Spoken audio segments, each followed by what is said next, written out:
자, 오늘 모의고사 쳤지? 모의고사를 쳤는데 무슨 얘기를 할 거냐면 큰 문제로 볼까? 서사간의 개념. 저번에 무슨 갈래의 개념? 서정갈래의 개념 이야기했었지. 근데 서정갈래의 개념은 서사갈래의 개념과 비교를 하자면 일단 문제 유형 명칭 자체에서도 서정갈래의 개념은 표틀, 서사갈래의 개념은 보통 서특이라고 하는데 표현성의 특징이라고 하면 뭔가 문제가 많이 나왔던, 그러니까 지금까지 문제 풀면서 다음 중 윗글의 표현성의 특징으로 적자를 다는 것은 이와 같은 글의 표현성의 특징으로 적자를 다는 것은 많이 나온 것 같은데 얘는 조금 적게 나온 느낌이지. 그러니까 선생님 말은 서사갈래의 개념은 서정갈래의 개념보다 그 수가 적지만 그 적음으로 인해서 독립된 문제보다는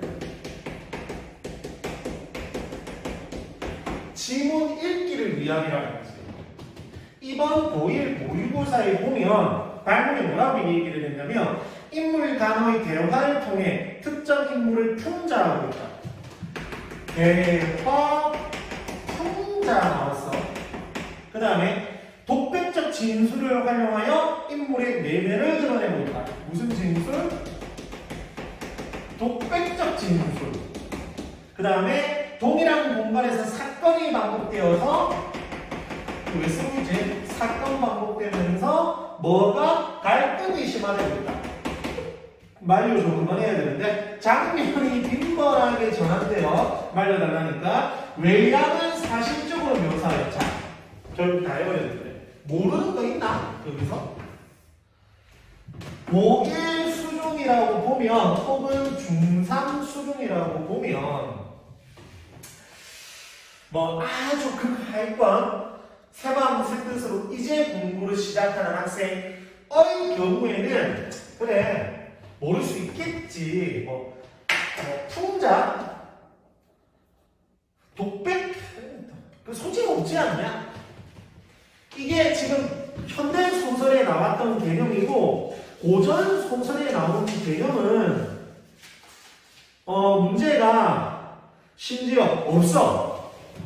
없다고. 그러니까 현서 하나랑 고상 나왔는데 얘는 한 문제가 있어. 그러니까 문제로서 한 문제가 있는데 얘는 없어요.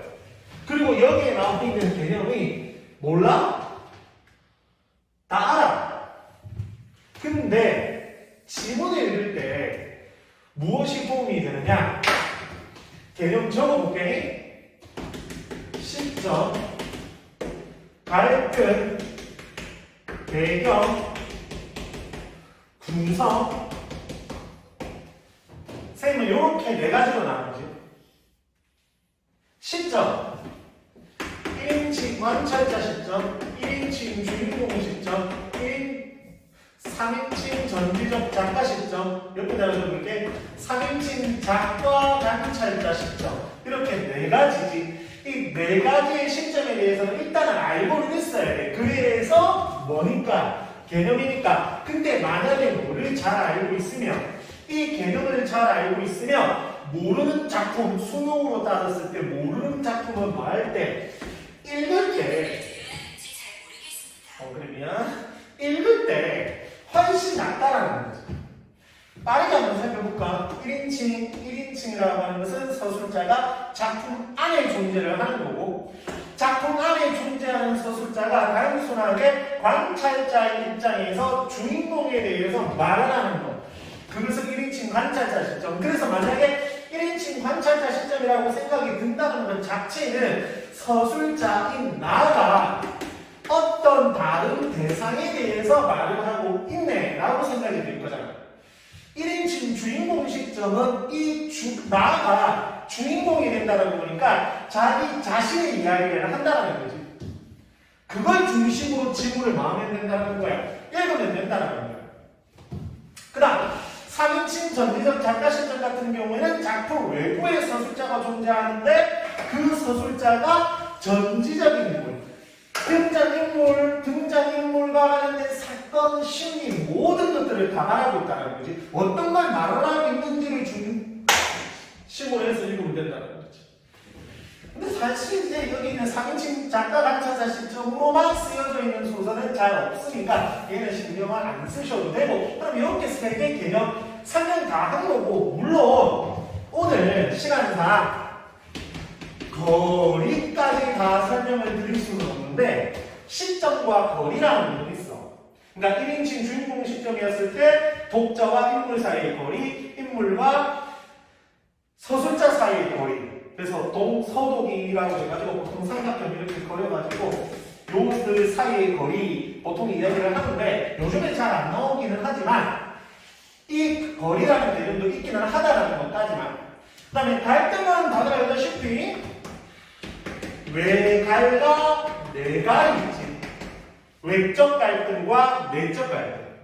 외적 갈등은 인물과 인물 사이, 인물과 사회 사이, 사회와 사회 사이, 인물과 자연 사이, 인물과 운명 사이, 인물과 인물, 인물과 사회, 사회와 사회, 인물과 자연, 인물과 운명 사이의 갈등.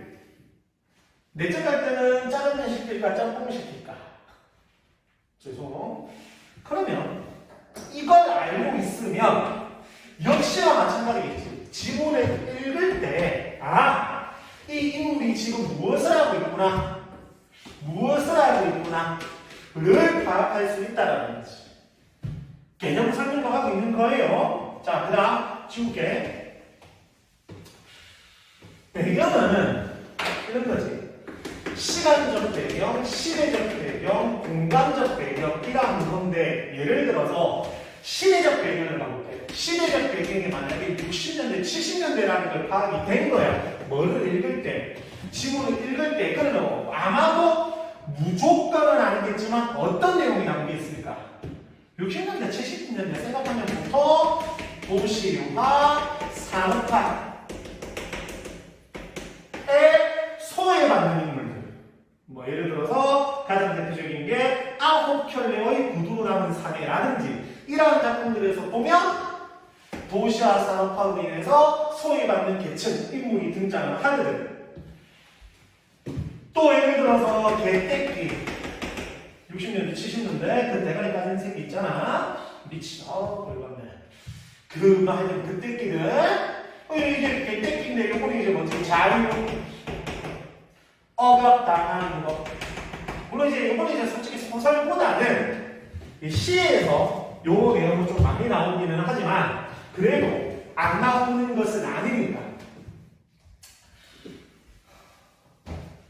알면 읽을 때 편하겠지.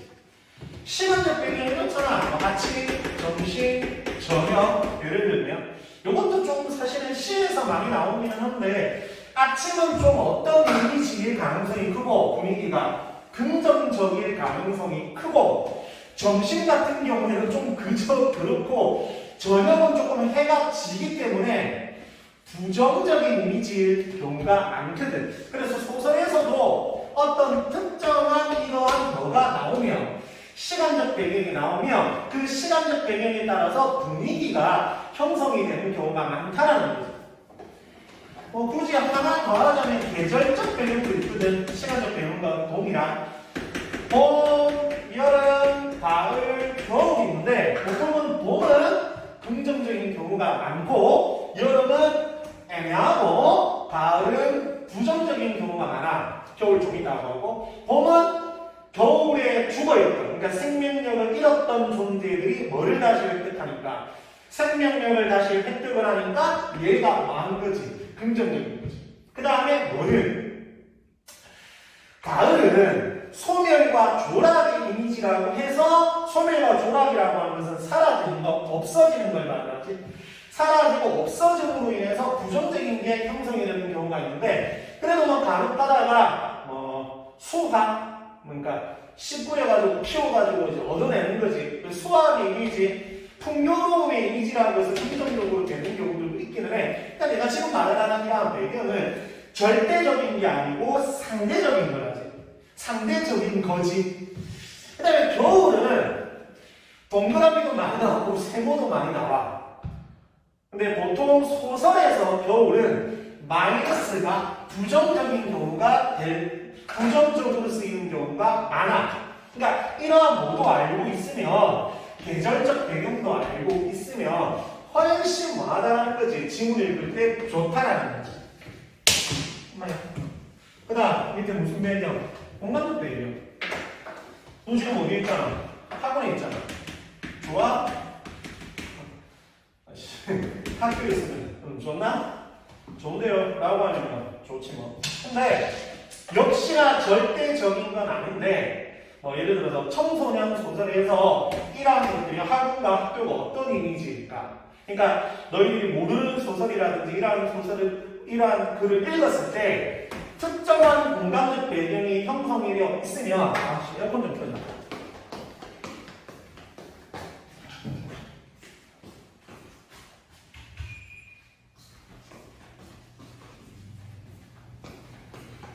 특정한 공간적 배경이 형성이 되어 있으면 훨씬 더 읽기에 뭐하다라는 거지. 편하다라는 거지.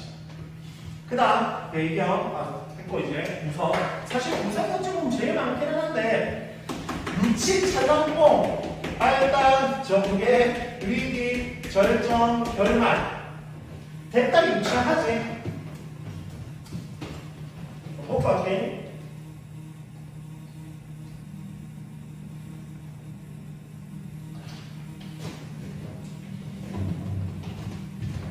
이거 말고 뭐 있을까?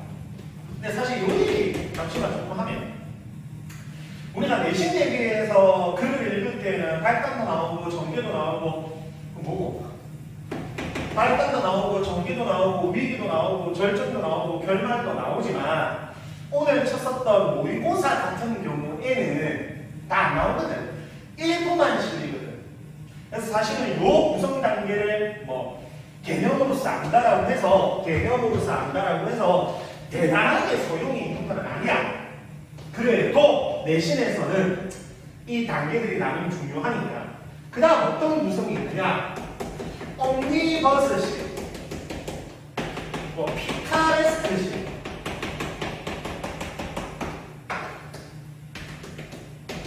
솔직히 수능에서는 잘 안 나와. 그리고 이걸 안다라고 해서 지금 선생님의 이야기의 핵심, 서사관례의 개념을 문제보다는 읽기다. 이거에는 사실 안 맞아. 이건. 그러니까 옴니버스는 가끔 나오니까 설명을 해드리면 버스가 하나 있는데 이 버스가 작품이야. 작품이야. 근데 1번 정류장에서는 A라는 인물이 탄 거야. 그래서 둥둥둥둥 보행을 하다가 B 정류장에 도착을 하게 되면 A는 사라지고 B가 등장을 하는 거지. 그러니까 작품이라고 하는 건 그대로인데 그 안에 등장하는 건 뭐하다라는 거지? 다르다라는 거지. C, D, E 이렇게 나오는 거지. 예를 들어서 방금 말한 동산 탈출 같은 경우에도 제1과장, 2과장, 3과장, 7과장 이렇게까지 하는데 각 과장에서 등장하는 인물들은 뭐하다라는 거지? 다르다라는 거지. 이런 것은 무슨 식? 옴니버스식이라고 하지. 그 다음에 이제 구성은 필요한 게 뭐냐면 할걸 수렴적 구성. 어제 오늘 내일 과거 현재 미래 지금 시간이 10시 조금 넘었거든. 그러니까 이러한 시간에 따라서 시간 순서에 따라서 이렇게 가는 것을 수렴적 구성. 근데 그 시간이 어떻게 되면 뒤죽박죽이 되면 무슨 구성? 역수렴적 구성. 알고 있었지? 그 다음에 소설가 구보시 1인이라는 작품에서 나오는 건데 의식의 흐름 기법. 이것도 나는 구성이 넣는데 지금이 10시네. 막으려면 언제 나올라나? 오늘은 마이크 한번 써볼까? 오늘 모의고사 시험 참 어려운데 무슨 소리지? 이랬다 저랬다가 대가리 속에 떠오르는 대로 하나씩 씹으리는 거지. 이런 것을 뭐라고 해? 의식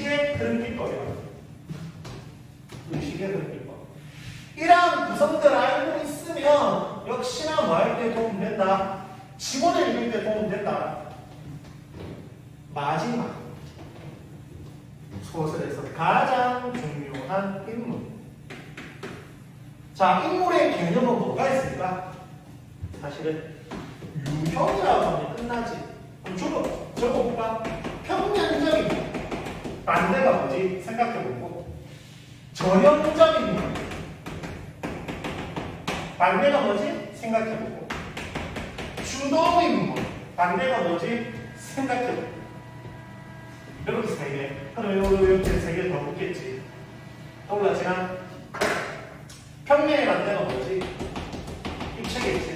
저 뺄게. 전형의 반대가 뭐지? 그래서 주동의 반대가 뭐지? 반동. 요즘에 쌤이 그 해리포터 시리즈를 우리 아들이랑 같이 1편부터 이제 마법사의 돌부터 시작을 해서 지금 어디까지 왔냐면 불어의 장까지 왔거든. 그 작품에서 해리포터는 처음부터 끝까지 착해. 예를 들면 안 바뀌어. 처음부터 끝까지 뭐하네요? 착하네요. 예를 들어서 말포이라는 그 나쁜 놈도 처음부터 끝까지 뭐해? 나빠. 무슨 인물이야? 평면적인 인물이야. 근데 있었나? 아, 스네이크인가? 그 교수님은 이게 애매하다. 그러네. 나빠 보였는데 나쁜 것도 좀 있었던 것 같아. 뭐 나빴는데 착해졌다라고 하자. 이렇게 바뀌는 걸 무슨 인물? 입체적인 인물이라고 하죠. 그러니까 역시나 읽을 때 그 인물이 성격이 어떻게 되는지를 뭐해? 말해야 된다는 거지. 그 다음 전형적은 흥부하면 착한 사람, 놀고 하면 나쁜 사람 딱 정해져 있는 거죠. 그걸 무슨 인물이라고 하고 전형적 인물이라고 하고 개성적 인물은 이런 것이 뭐야? 착한 것 같기도 하고 나쁜 것 같기도 하고 참 쟤는 애매하네 우리 병상하네 이렇게 가는 게 무슨 인물? 개성적 인물이야. 주동은 주인공. 근데 반동은 그 주인공의 태클이거든. 어찌 보면 읽을 때 가장 중요한 게 이거라고 볼 수 있겠지. 예를 들어서 오늘 8개의 모자로 나온 당신에서 사실은 무슨 인물은 없어. 반동 인물은 없어. 소설 내용은 이랬거든. 주인공의 남편이 죽었는데 그 죽음 자체가 어찌 보면 마지막 소설의 개념. 뭐지? 갈등. 아까 있었던 그거 알고 실수인데 아까 있었던 갈등이지. 근데 이제 반동 인물은 없지만 그 죽음이라고 하는 것 자체가 어떤 반동적 대상이라고 본다면 읽어 내려가는 게 조금 쉬웠겠지. 근데 사실 오늘 소설은 공간적 배경 하나 이야기할 수 있었겠네. 병원. 요즘에 스르생도 인기인데 물론 병원이라는 공간이 다 나쁘다는 건 아니지만 사실은 어디를 갔다는 것 자체가 병원을 갔다는 것 자체가 많은 거 맞잖아. 나쁜 거 맞잖아. 병원 가는 게 좋냐? 좋아서 병원 가냐? 물론 출근하는 사람들이 일터겠지만 환자들 같은 경우는 무조건 안 좋은 거야. 좋은 것 자체가 될 수가 없겠지. 병원이라는 공간 자체는. 말이 다 들었었네. 이러한 인물의 유형이 읽을 때 뭐 된다? 도움이 된다. 한 20분으로 짧게 진짜 기본만 서사관례의 개념을 설명을 해줬고 물론 서사관례 설명할 때 말씀드렸듯이 뭐 개념의 납입 효과라든지 기타 등등등 수많은 책들이 있어. 거기 보면 이렇게 짧게 얘기한 것들을 길게 그게 나쁘다는 뜻이 절대 아니라 그런 개념들의 내용을 읽어두는 게 개념학습하는데 뭐 도움이 참 많이 되기도 하겠지만 간단하게나마 치고 이러한 것들의 서사관례의 개념이 있구나. 오늘 내가 지금 설명한 것들까지 정도만 하더라도 안다 하더라도 소설을 읽을 때 서사관례를 읽을 때 훨씬 더 뭐가 될 거야? 도움이 될 거야. 오늘 모의고사 치면서 이 조금 낯선 작품 나도 처음 보거든. 물론 박안서 선생님이 엄청나게 존경하고 정말 대단하신 작가분이시지만 8개의 모자라 남은 당신 같은 경우는 참 낯설었고 고전 소설도 마찬가지였어. 태원지 정말 낯설었는데 개념을 조금 적용을 해서 읽으면 두 작품 다 그나마 말만 했다, 읽을만 했다라는 거 요즘 유념을 해주시고 오케이? 오늘도 수고했다. 오늘 여기까지.